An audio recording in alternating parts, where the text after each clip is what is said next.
Hello and welcome back to Heroes and Generals. I'm your host, Legendary, and today we are playing in a world battle. Yeah, baby, that rocks. So, uh, that's the factory map, A line. Let's go. Should be a bit harder. I played a bit. Yeah, I said it should be a bit harder. Yeah, that was an understatement.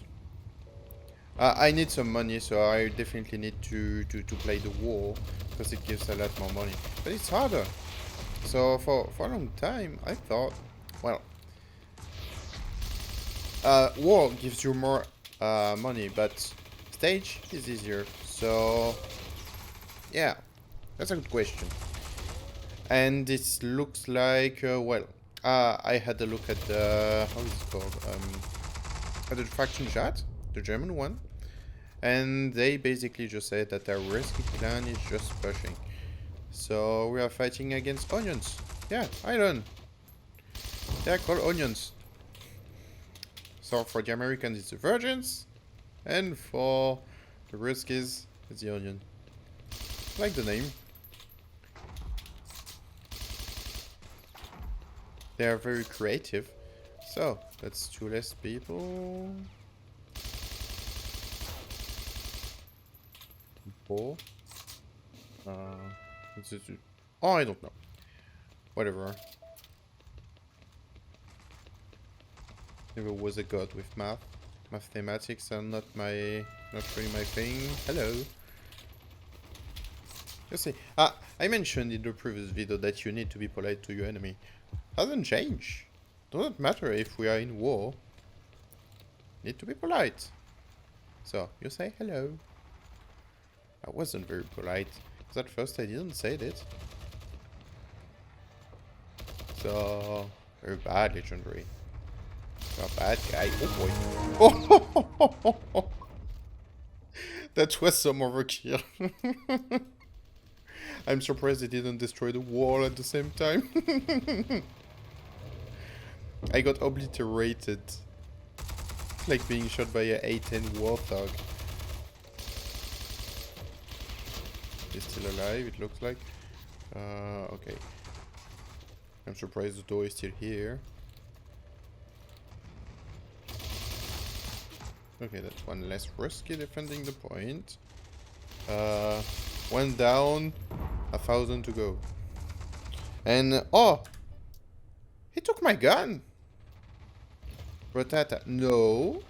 You can't do that. That's... No, there is a rule against it.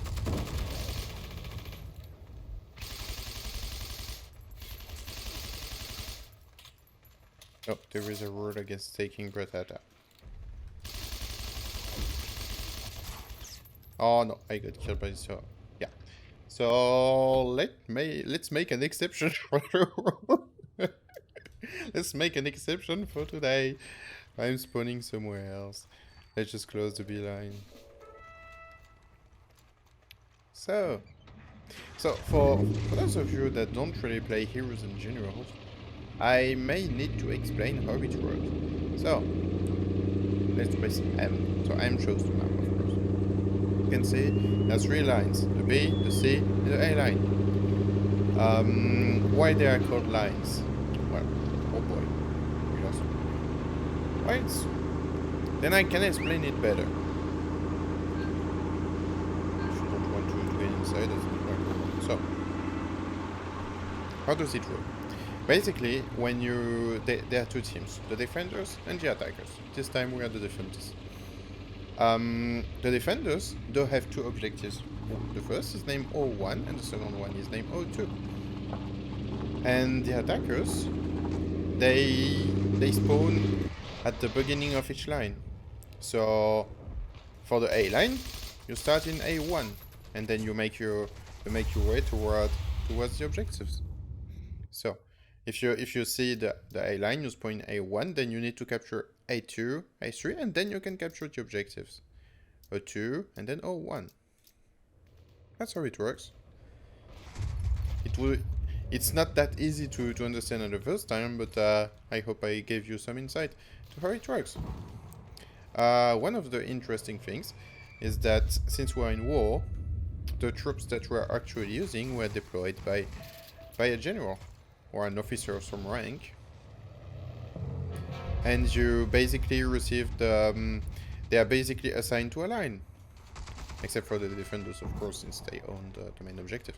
But when you are a general, you choose on which side you attack. So you can decide to deploy tanks to the A line, and then to the B line you deploy something else. Yeah, basically that's how it works. So yeah, that will be a 2 battles day, I think, because that one was way too quick. I said you're probably playing against a clan, so here we are playing against a clan. So I rejoined the queue, and let's try again. See you a bit later, folks. So welcome back. That's the start of the second battle. You can have an insight of how it works. So basically you see that there are 2 ways to approaching the city, and each one is corresponding to a line that we will be using.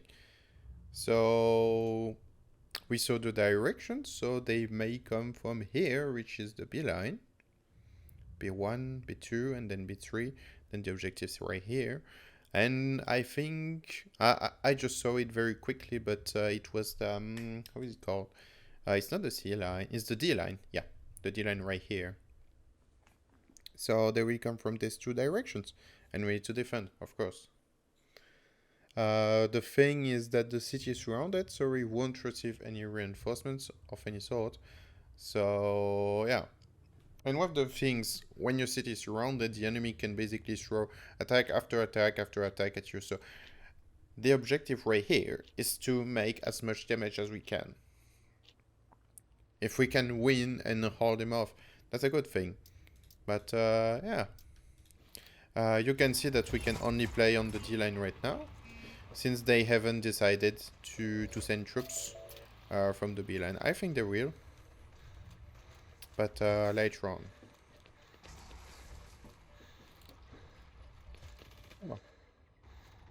Let's see how many people play the objective. We have 19 players and we are 11 on the point.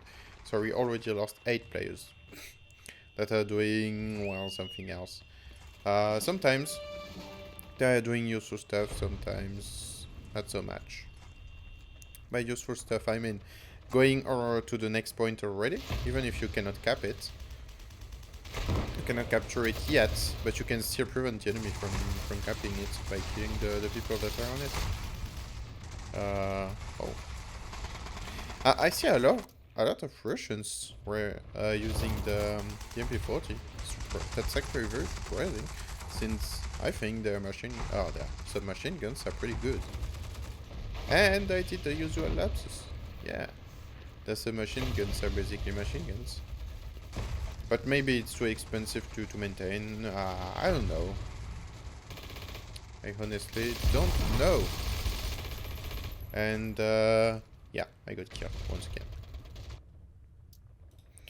So it's true that the game was some sort of designed to work in war.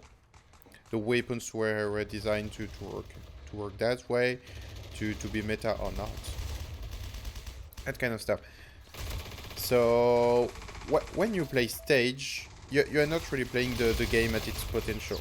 Once again, the same guy. Yeah, I was actually quite surprised because he had a guy behind him, and the guy decided not to fire at first, or maybe he was reloading. No. Anyway. So yeah, playing stage is not playing the game at its full potential. So that's why I play war at the same time. I was kind of afraid because, well, you don't like being outplayed. And one of the things is that when you play stage, people, yeah, as I said, they're going to attack B. So let's go to the other side. Where's that guy?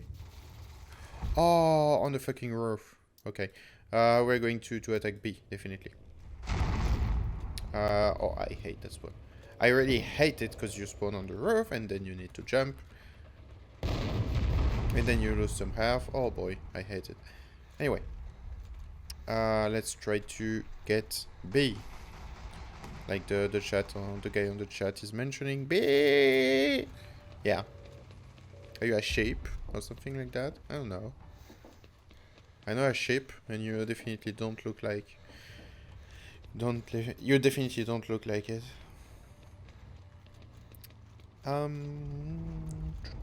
We had 2 people already. Okay. Yeah, leave me alone. I can handle it. Or not. Probably not. So, I think he needs a heal. Yeah, he's going to like it.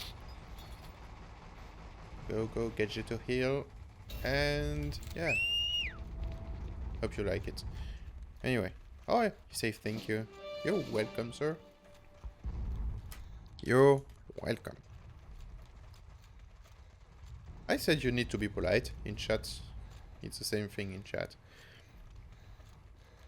So sometimes you can get a bit salty, and by salty I don't mean insulting people, but just insisting on the fact that they need to play the objectives. Because sometimes they're doing everything else. They're just running around, etc. Instead of playing the objectives, and that's very detrimental. When you have a team of 19 people or 18 at a time, and you see like 4 or 5 people on the objective, and the people just running around doing things. And even when you ask them, they definitely don't come to the objectives. The game was built against with the lines in mind, as the lines that I mentioned. Okay. The lines that I mentioned earlier, and you get rewarded for playing that way, for playing the objective. Let's give an example. When you cap a point, you basically earn something like between 30 to 40 XP, sometimes even more if you are just solo. When you kill someone, you earn something like 7 XP. So how much people do you need to kill for, instead of just capping one objective? And when you kill someone in an objective, just being in an objective and killing someone grants you bonus XP, 10 XP each time. Whether you defend, whether you attack, doesn't matter. So yeah, definitely play the objectives. If you play Heroes and Generals, do that. And it's a very cheap way of earning a lot of credits. Because the credits that you earn are tied to the XP that you earn. So the more XP you do, the more you will earn. The more credits you will earn. So yeah, playing the objective is cheap. It's rewarding. So just do that. Okay, we need to respawn on the other side. So let's just do the undeploy thing. Yeah, it's just 11. You press F11. And yeah, he wanted to transport me, but it's easier to respawn that way. And I'm on the other side of the map, you see? Very efficient.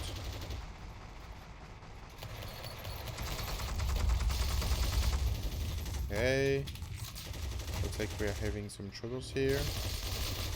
What's that guy doing? He thinks that point is... No. No, it's not theirs. Yet, at least. Okay. Yeah. Now it's theirs. Yeah, it's yours to take. Take it or leave it. Do whatever you please. So, as you've seen, we've closed the beeline. It's very important to close the beeline, so you can suppress the resources present on that line. And, you suppress the resources present on it, and you just deny the enemy some spawns. Because spawns are very important. When you cap a point, you receive a point which is close to the point. Oh, they had an APC here. Okay. And well, I think we're already losing. Well, ship happens. That's too bad because the last video I released was already us losing the Stalingrad thingy, you know. But hey, cannot win every time, right? There's sometimes when you need to lose. You need to learn to lose. I think it was fun. Did some captures, etc. So I really hope you enjoyed today's video in two parts, since each battle individually was pretty short. So I hope you enjoyed it. If you enjoyed it, well, subscribe. That's the thing. You subscribe and you like, please. And if you have any suggestion, you comment. Anyway, have a good one. See you next time. Bye bye.